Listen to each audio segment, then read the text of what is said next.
myself, I've learned to appreciate and be more intentional with my relationships. Whenever you allow something that you're passionate about to kind of break apart and be like, it's destroying me or it's taking me away from me, that's whenever it's no longer a passion. Please, allow me to show you something. All right, you guys, welcome to the Savage Mountain Podcast, and I'm your host, your guide, your leader of the free will, okay? This show is brought to you by NeoLife Physical Therapy and Wellness, also NeoFit, and last but not least, Neo Golf. Get your short game up.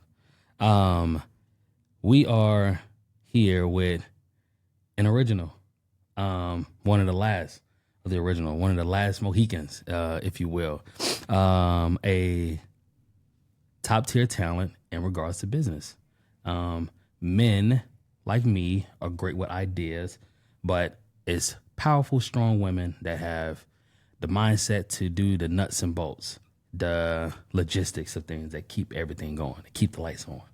Today, I bring to you not just a boss, but a friend, Rebecca O'Neill. There's that smile. There's that smile. There's that smile.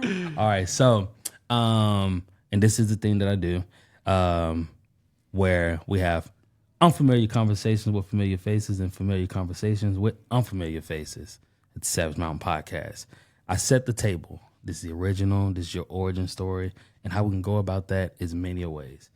But for this one, I want to kind of like shine a light on what led you into healthcare from a business perspective. From a business perspective, so I tried the whole nursing thing, went through nursing school. Well, actually went through my first level of nursing school. And then Robbie Ellis came along. Yeah. Kind of convinced me otherwise and led me down the business path. Yeah. He has a good way of doing that, just leading people, guiding, helping out. In a sense, I guess, mentorship. So he found you from where? Not the side of the road, clearly. No? Obviously not. Yeah. No, I was working in a neurosurgery office. Okay. And he came in just trying to get to know the community and other physicians and met him there. And then my mom being a patient, told my mom he wanted to talk to me one day. I was in nursing school. And then here we are. Dang. How was his first impressions? Like your first impression of him? Was it a good conversation? Yeah, Can you describe that? It was a good conversation. Mm-hmm. It was. It was very short. Kind of just trying to keep him, I guess, kind of engaged at the meeting with Terry Smith until he came out of treating patients, and then I left at that point. I was like, peace out, end of my day, and went home and left Robbie there. He was very forward about his intentions, I guess, as far as like he has his eye on you as far as wanting to be a potential employee. And no, not at that CEO. moment. No? Not at that moment. No. At that moment, he was just trying to get his name out. NeoLife had just opened like months prior, or really, got rolling months prior to that. And he was just trying to get out there. And then I came in. I didn't know I was coming in for an interview. Only filled out a very small portion of the application.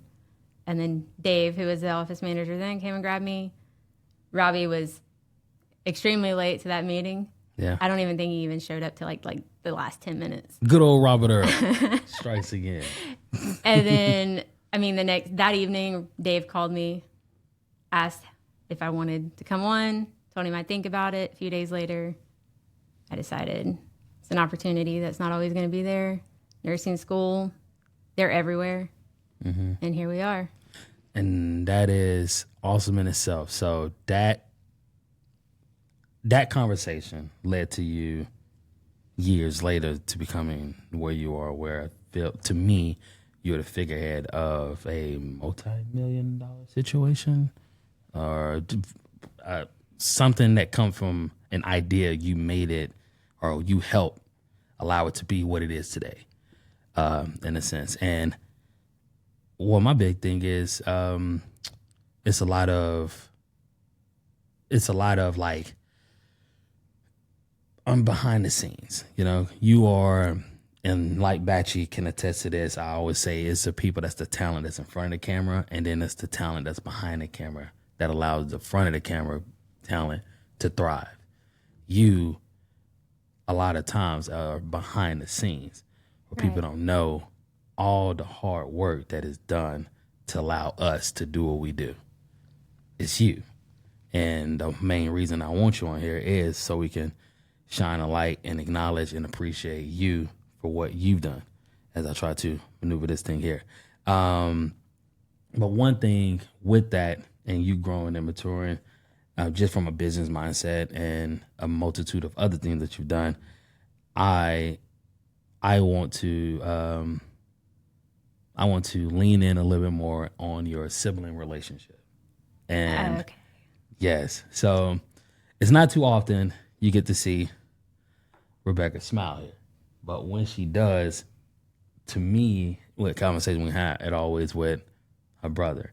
So how did that come to be where it's just such like a level of joy or security when it comes to like the relationship with your brother?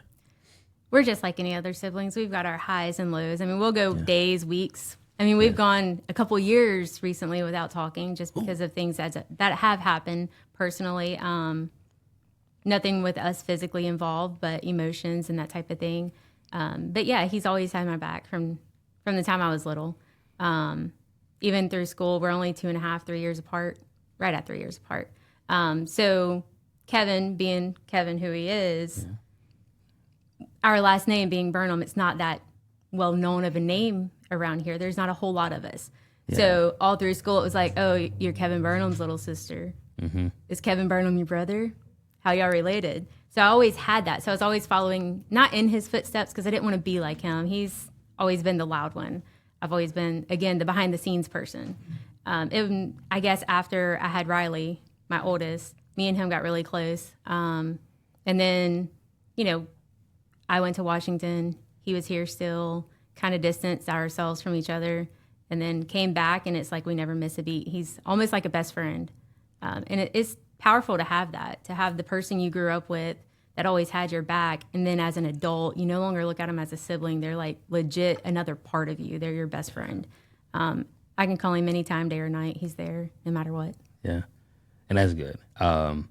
Seeing that, and then also seeing Batchy's and Chelsea's relationship as well has always made me, I always look for forms of inspiration, like who inspires me, or, oh, I like what they do. Let me reconnect with that one.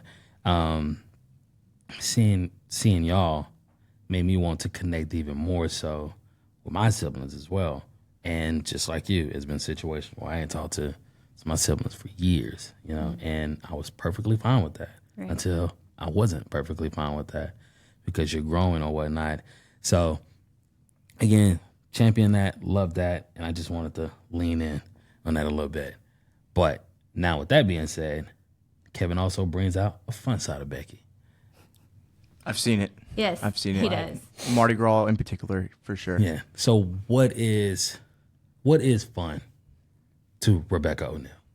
Just enjoying life, enjoying the present, and actually being present when you're enjoying it. Not like, like on the Mardi Gras parade. Yeah, it's nice to video and take pictures, but are you really enjoying it whenever you're just behind the phone for everyone else to enjoy what you're missing out on because you're trying to show them what's going on? So being present no matter what's going on, that's really where you get your joy from, or at least I do. And then softball with Riley, baseball now at Sutton, even though he's so scatterbrained.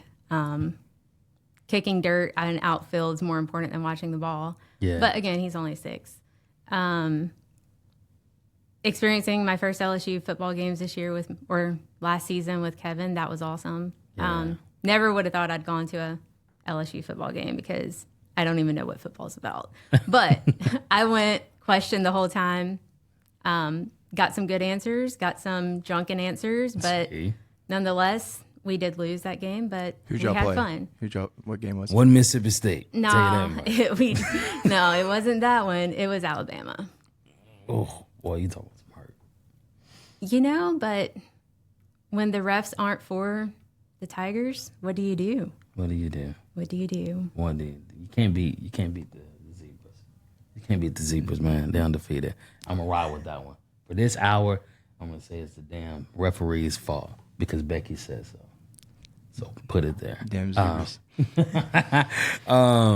Well, not just so leaning in a little bit on that being present thing. The significance and importance of that. How is that? Because again, you behind the scenes, you do a lot behind the scenes for us here, but that also means you have to give that cup, that balance as a mom, present mom. Could you lean in on the importance of that, of being present as a mother, but also having to do your job here? Because a lot of the important things that you do here, nobody knows. Right. You know, it's always a wonder, like. I know, me and Batch, we used to joke and be like, I'm pretty sure 90% of the people who work here feel like we just sit back here and do nothing. Because whenever y'all would walk through when we were in the old building, we would be able to sit there and have conversations with y'all. But we still got our work done. Yes, that meant we were working some long hours. But again, it was the matter of being present with whomever's walking in that room. And it's the same thing with your kids. So balancing the work, mother life when your kids are active in other things, it's hard. And I mean, I'm still learning. Just like, today, I'm going to leave a few minutes early so I can get the kids and go to Riley's softball game. And you have to do that. It's hard. Sometimes it sucks. And sometimes you're like, man, I mean, shifting my whole schedule around for my kids kind of sucks. But then again, when you actually get there and you see them on that field or you see them on that stage, it's kind of like, okay. Yeah. That can wait because I've already given that well over the amount of time that I should have. Yeah. And it'll be there tomorrow. And if I'm not there tomorrow, someone else is going to pick it up. And just learning to appreciate the moment and being able to have that type of freedom. See, that's the beauty of it. That's why the level of selflessness that women put on display day in and day out is just something that I've always gravitated towards. And that's why I champion you. That's why I appreciate you. And just on the selfless, I mean, not the selfless thing, but people not knowing. I was one of them ones. I'm like, the hell do they actually do? Like, until I've had the luxury of like being here and seeing, and now like spending a significant time up here, but then also spending all the time that I spent downstairs, I know like, oh yeah, they have no idea. I mean, like on my perspective, I'm not sure about Batches, but like my perspective with seeing y'all athletes, like we know it takes work and it takes some dedication. Yeah. But it's also like, man, I mean, you really got to spend that much time doing that kind of thing. Like the fighters that are up here, like, wow, like from looking at it when we were in the old building and me not being present for any of that stuff, I'm like, man, they sure do spend a lot of time doing that. Yeah. But it's the same thing. We're only seeing bits and pieces of it. And knowing what they do, but it doesn't seem like it takes as much. And it's the same perspective y'all have of us doing the behind the scenes thing. Yeah. 'Cause Lord knows, man. I'm like, ooh, y'all, you do so well, and I appreciate it. But also with that, your personality is one thing too. So how is it being an introvert, a master in being an introvert, in an extrovert business? No idea. I just wing it. Cause I'm like, man. And then the cold blue eyes. And it's like, all right, she gives us nothing. No emotion. So for years, it was just like, we just didn't know. So like now that I know, I'm like, Becky's awesome. Becky's pretty solid. So whenever I Google Rebecca O'Neal, like I was saying earlier, the thing that popped up is handling distress or handling anxiety from a comedic standpoint. And there was a plus size woman of color. And I was like, I didn't know that many Rebecca O'Neals exist. And then it was like 3 or 4 more Rebecca O'Neals. Like, you are the only Rebecca O'Neal that I know. I'm like, dude, she's the person that I thought like she just popped out the womb smart. Like that's the level of intelligence that you put on display. At least for me, I'm like what can she not do, as far as like the numbers thing and handling everything? Because we come to you for everything. At least I do. And if someone asks me a question, I tell them, ask Becky. Becky pretty much can. Dude, what can I not do? I mean, I've worked out with you. You know what I can't do. We ain't want to talk about that. I want to talk about that. Did you want to talk about that?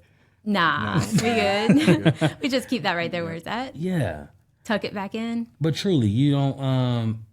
Do you feel like that you have to overcome being like, because naturally, like just being like to yourself, did you feel like that was an obstacle in regards to like being, I guess, flourishing in your work life, or you felt like it was no importance? Like, I don't have to, if I want to engage in conversation with people, I mean, I can, but that doesn't necessarily like make or break me. No, I go through moments where I'm like, Yeah. I don't really care if I talk to anyone. Okay. I'm gonna go in and do my job. I mean, I think we all have that though. Yeah. You know, where there's days just like, you know what, it's best if I just close this little door. And Mm-hmm. for your instance, you just turn the light off. Yep. And you kind of just need that. But I don't know, it's always been a challenge. You always want to, well, from an introvert, you want to be that person. You want to be that outspoken person, but you also want to keep it all personal too. So it's that, again, it's a balance. It's like, how much do I want to let out? And Yeah. for me, it's just a matter of being comfortable with the people I'm talking to and the people Yes. who are in the room. You bring someone new in, I've gotten a lot better with it. You can ask Batch because he's witnessed that. Gotten way better with bringing someone new in and like getting to know them, but letting them get to know me. Because used to it'd be like, all right, tell me about yourself. And I wouldn't respond with anything. I would just like sit there and listen. And then I'd go on with the conversation and never tell them about me because I'm like, I don't want them to know about me.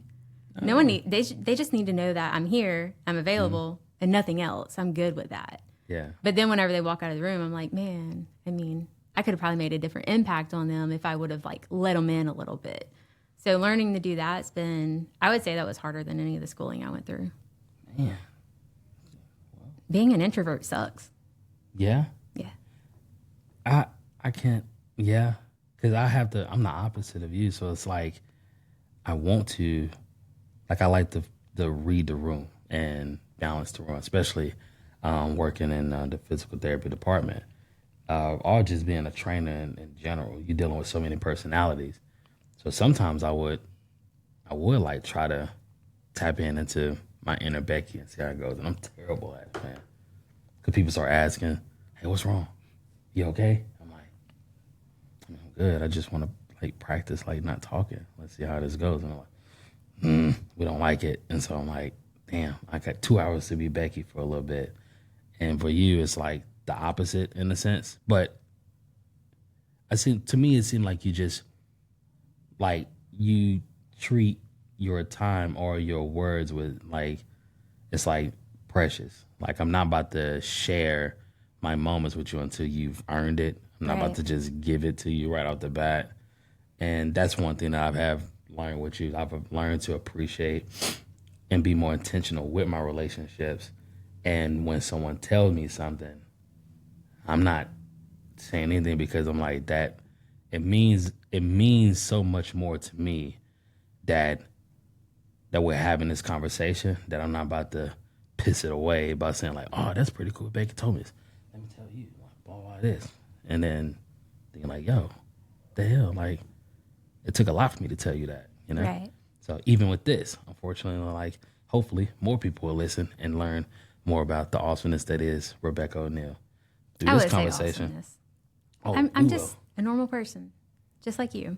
But you're cool. You're an athlete. will. No. I can do athletic things, but You're an athlete. Badgie's an athlete.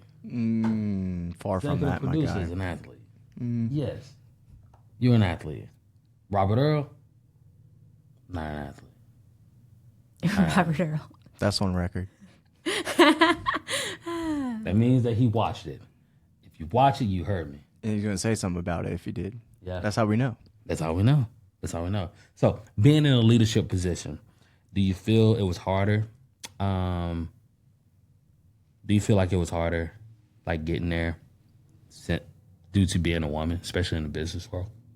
I think so. Most of the times, like even with my title now, most of the times you think of a CEO and you think it's a male. Yep. A male business guy who isn't your business person, so to speak. Because let's face it, like, no offense, guys, but most CEOs who are males don't have that background of being able to be emotionally detached in a sense. I think females get that just from being moms. You have to learn how to, bad morning with the kids, get to work, different style, different face, different personalities, and then go back home and finish those emotions with your kids. I don't think males handle that very well. But it was hard. And sometimes I look at it and I'm like, I'm not a CEO because I'm not a male. But then I'm like, but I am a CEO and I worked my ass off to get there. Yeah. Wasn't given to me. We've all been in the trenches, the NeoLife trenches from me 2017, you and Batch 2018. We know where we came from. It's not forgotten. We talk about it weekly, if not daily. We always have some little joke about being in the old building and going to the pawn shop. And here we are 4 locations later. Yeah. So yeah, the CEO position's something that I value. It always makes me question myself. And it's like, what can I do better? Yeah. Should I go back to school? Does that PhD really make a difference? Will the PhD make me think like, okay, I really am a CEO because I now have a PhD? But it's like, you go and you look at everybody else's profiles on LinkedIn or whatever you're looking at, and you're like, okay, some of these people don't even have their masters. Some of these people went straight into the company as a CEO and didn't work their way up. And so, yeah, earning it has made me like value it so much more. Yeah. And that's cool. That's very a throwback approach. It's almost like your process. It is, I guess, counterculture in a sense, because we're in a day of age where everything is instant gratification. Right. I think you hit on the fact that a lot of those positions are inherited. Like nepotism in a sense, when you was like, nah, I earned my way through this, and I'm not what you used to seeing. Right. So yeah, no, that's good, and that's why I love it. So like, what made you? What drove you through that process? Like to get that master's in business? Was it your kids? Was it like the ability to like just provide, or was it to give the middle finger to those who doubted? I don't know. I mean, Robbie found you where again? I was working for a neurosurgeon's office. Yeah, right. And then like nursing, and then going to nursing school. I don't know. I guess it was just an internal drive. Yeah. It's a pretty big damn jump. You always want to do better for yourself. And then whenever you have children involved, you want them to know like there is no end. Like you set the end for yourself. Your goals are your goals, and they're going to change daily. They're going to change weekly. What you wanted last year isn't what you want this year. And so once I went through like the bachelor's program, and then I was like, okay, well that's done. I don't feel like I'm complete. Ooh. And then it was like, all right, master's it is. And I was torn between the master's in business or the master's in science. And, being in the physical therapy world, it was like, okay, none of my degrees have a science background, but something has to, because again, it's business, but it's also medical. And I felt like, okay, this is going to lead me more toward completion, because if I just go business, then what am I in the healthcare world? So it was just sitting back and looking at the classes I've taken, the degrees I have, and then saying like, all right, master's in science, leadership, human development, and going that route. I don't know. The PhD title degree is still in the back of my head, but it's not something where I feel like I'm incomplete. Yeah. Man. That is a pretty big jump. I know, like when I got done with school, being a super senior, and they told me I had to pay for my cap and gown. I told them, email it to me. I am done. I'm done. I'm done with this thing called school.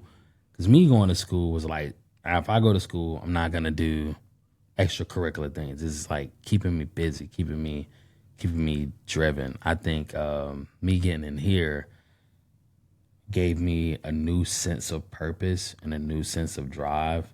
And it was to motivate and show like I do belong here, even though like I would not have gotten here. Like I feel like I just stumbled upon something. And I'm like, ooh, I can help make this even better than what it is already. So, and you did. Yeah. Oh, I'm confident that I did. And I ain't gonna let nobody take that away from me. It's like with the same thing with your PhD. You earned that shit. Nobody's gonna take that away from you. Not at all. They're not gonna poo-poo like LSU in any kind of fashion. 'Cause that's where you got it from, right? Well, not my PhD, my master's. Yeah, your master's. PhD is still a thought in the back of the head. But I'll be 40 this year, so I don't know. Why not? 40's getting up there, bro. No? Bible characters live longer. Much longer. They ate healthier too. Natural. So naturally, a woman has a nurturing approach. Do you find yourself? Because again, a lot of people that's in your position, CEOs, a lot of males in this position. Y'all are not very nurturing. Not at all. So do you have to tap into a level of masculinity to feel adequate for the position that you're in? No. I used to think that. Yeah. You know that. I used to be like straight to the point, and I felt like that was masculine because most females are not straight to the point in that aspect. So I feel like that's kind of where it was not getting to know Becky and holding back. I feel like that is kind of a masculine trait. But again, all my cousins are boys. Me and my brother are close. Had to be tough to grow up with him. I would dish it back out, but not as bad. Yeah. So yeah, I feel like I did have some masculine traits whenever it comes to the nurturing side of things and having conversations with people. But I guess over the last, 2 years, a lot of that has changed. Yes, sure has. Again, like your drive, the 180 that is you, has made working here, like being an advocate for here, so much more, so much like just everything on a plus side. It wasn't always like a negative or anything like that, but it's just like a level of unknown where you're like, oh, I don't know. I can't speak on the woman because I don't really know the woman. Not in the way that I feel like the potential to be. Because it'd be outbursts. It'd be like a little bit of outbursts where it would happen. I'm like, Rebecca could be cool. She is there. Can we get a little bit more? And then you'll give us one thing, and then we'll bag off. I made y'all wait. Oh, hell yeah, did you? You made us wait like crazy, especially being over in the Gulfport side. And they can attest to it. But then as it, I guess, so like what, after a little bit after COVID or I think the summer or what it was of 2022 or 2021, it was just like, yo, this is our person, you know? And she's the top of the food chain in the company. And just seeing you, like seeing the mother, but then also seeing the business side, it just kind of wrapped in, seeing the appreciation of it. You know, it's really cool. It's really cool. And now we have some questions here, plethora of questions, but I don't want to keep you long. You're a busy lady. What made you choose LSU? No idea. None? No. Honestly, I don't know. I did my research. My BSBA came from USM, and I knew I didn't want it from there. I was like, because at that point, I was like, okay, bachelor's, USM, we're good, but I want something bigger than USM for my master's. Like, to me, master's is big. So looking back, I was like, all right, several family members that have had some type of impact on me, whether it's negative or positive. LSU was like their team, their college. It's all they spoke. And even Kevin at that, diehard LSU fan. That's his retirement plan, is living in an RV during football season at LSU. Man. So, at that point I was like, all right, so I think it's LSU, and then started looking at, different reviews, and it being one of the top 20 business schools in the U.S. at the time. Don't know what it is now. But looking at that, I'm like, all right. And then the program that they had available aligned with my availability, was very flexible. And I'm like, all right. Yeah. LSU is what it is, and purple is one of my favorite colors, so why not? Why not? Why not? I knew it wasn't going to be Mississippi State. Yo, yeah. So how Hell does that State, feel? Hell State, baby. I'll ring that cowbell till I die, baby. All Man, day. what's Mississippi State rank in regards to business? We won't talk. I think pretty. Let's talk about our engineering school. How about that? We'll talk Is it about Or what Wow, about that engineer. accounting school? solid. Actually, I think I'm Top pretty tier sure. with I it? don't know the specific number, but It's up there. I think It's up one there. of them, right? Atkinson School of Accounting. If I'm Yeah. saying that right, it's up there. I think for sure. I mean, the School of Kinesiology in Southern Miss ain't too bad. You know, shout out to liberal arts too. People that don't know what they want to do, helps out with being versatile. Yeah, It does. yeah, yeah. All right, Becky. I love movies. Okay, Bachi loves film. Are you someone that partake in what's a form of escapism? Because Sleep. sleep, that's I love my sleep. that's enjoyment for you. It's not Hugging a enjoyment. pillow. I don't know. I mean, I've been so busy the last 3 years between the growth of NeoLife. Yeah. Not just adding more locations, adding more people to NeoLife, adding more ventures to NeoLife, such as NeoFit, and recently the golf thing,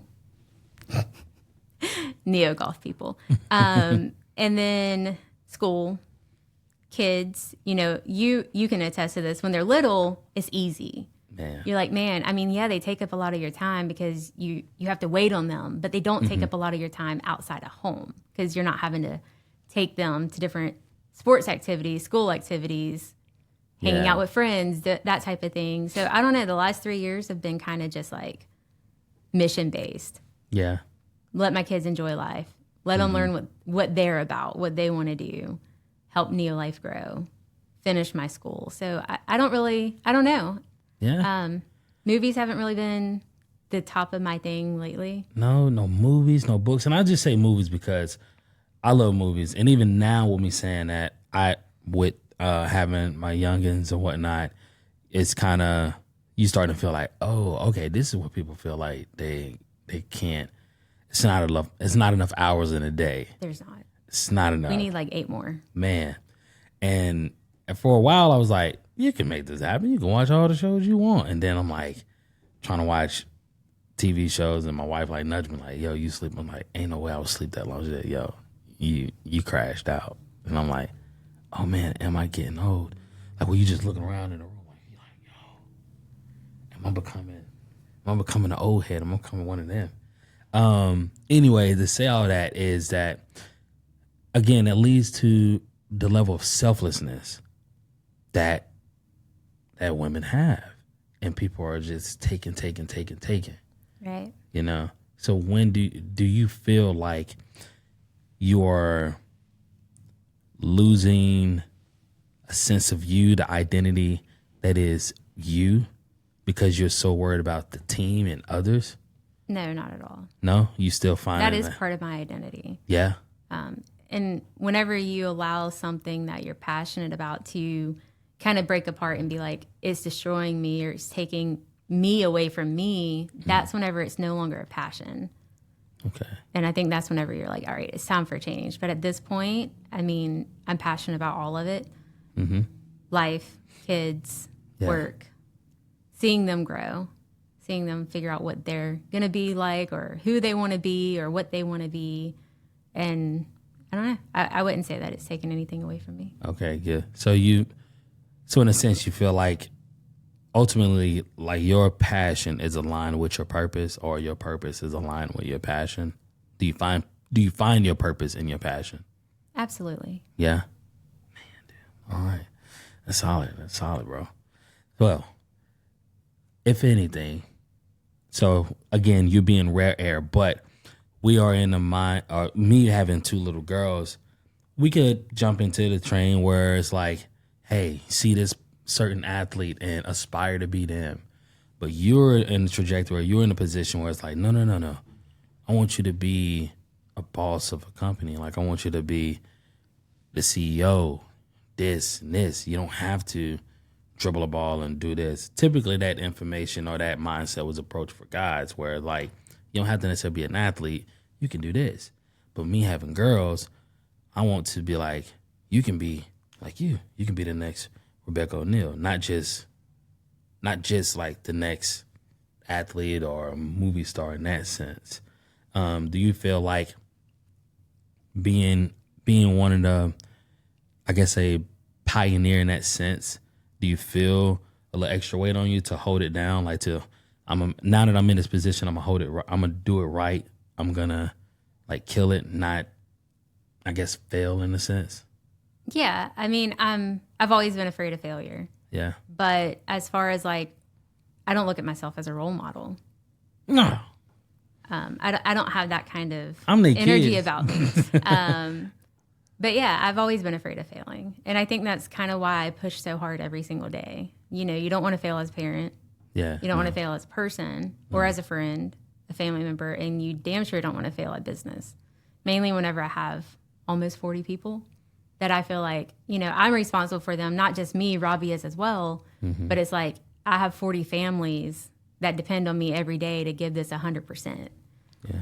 Because, I mean, Batchy knows, one wrong mistake with the click of a button Buddy. is a big mistake. And it's a lot of weight on you. Yeah. And then it's, you know, waking up at 2 a.m. with some random thought on your head, like, shit, this was really important. Did I do it?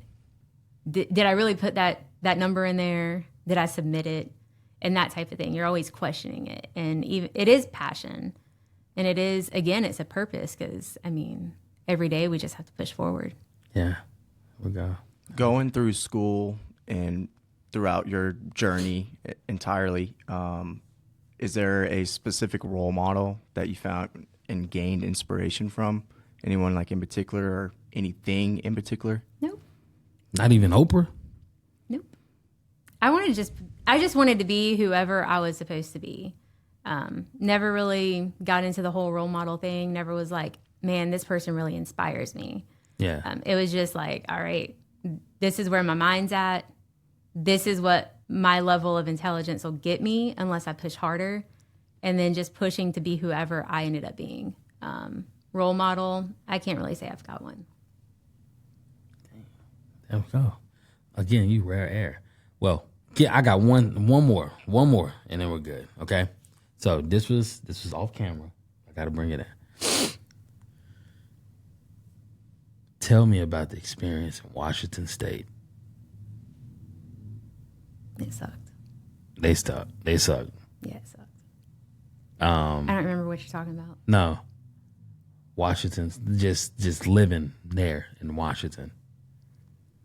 Tacoma, where you stay at? Yeah, it was Yeah. just south of Tacoma. We lived in University Place. So it was you don't view Tacoma as like what's it called? University who? University Place is the name of the town Yeah. we lived in. So is it It like was on the outskirts of Tacoma. Like Tacoma Community College was across the street really? from us. Where she described this place, it was like bombs over Baghdad. It was not Mississippi. I was like, I mean, can't be. When I think of Washington, I don't think of that. nah, I think of Sleepless in Seattle. nah, it's not sleepless over there. Not at all. No. I mean, it wasn't bombs over Baghdad. I mean, there was always, I mean, you couldn't turn on the news and not hear of someone not getting murdered the night before while you were asleep. She told me y'all know the show Cops. Yeah. I didn't know that. Pierce County is Tacoma. So if you go back to like older episodes of Cops, it's Pierce County. And that's kind of why they ended the series of Cops, because Pierce County and the businesses were getting too much free airtime. That is wild to know that. That just like when I see, that's when Cops come on, I'm like, oh, all right, it's pretty tense. Time to go to bed. You know, I'm up. You can't You live live in there. yeah. You can't Google Pierce County Cops episode and pull up the one you were looking for that some guy did something crazy on that you just want to share with someone, because you're gonna have to go through like 90% I'm gonna say that's of how their many film damn time. episodes. And she resided there, and then she just like kind of bypassed. Like, yeah, I was down. Like, what? Like, no way. You think about New Orleans, Mobile. Nah, cops didn't go to those places. No, they I mean, did not. cops wouldn't survive in New Orleans. Let's just put it that way. God. But heck, I mean, talking about New Orleans, if you look at crime rates now, Baton Rouge, I the would say, Tigers is yeah. right there with New Orleans. We did look that up. It was like, man, New Orleans get a bad rep. Like, how bad is it? And it was like, nah, Baton Rouge is the one. Yeah. Like New Orleans it's just on people's mindset. And the crazy thing is, like, would you go to New Orleans and walk the streets as calm as you do when you're leaving Tiger Stadium? No. Because it's New Orleans. It's New Orleans. But the crime rate in Baton Rouge is as bad or worse. Yeah. Dang. Go Tigers. But hey, buddy, you better stay on campus. Yes. Pay for the parking pass before the game. Telling you. Very, very, very, very, very. Park by the baseball stadium. That's a good one for me. Yeah. I like the baseball stadium. Alex Box. Yeah, I was finna say, I didn't want to mess it up. But Alex Box, yes. I just always see the Planet Fitness thing right there. Nonetheless, okay, so if there was anything you could say to a young lady, young man, to like get him some form of inspiration. You may not want to be a role model, but sometimes, like you just can inspire people. Just follow your path and not someone else's. It's that simple. Just that simple. That simple. Follow your path. Follow your path. Well, you heard it first. Follow your damn path. All right? Okay. And that's a show. Thank you. Good show, guys. You want to sign us out, Q? Yes, indeed. Huh? You want to sign us out? Nope. Nope. Do not sign these out. Until next time. Boom.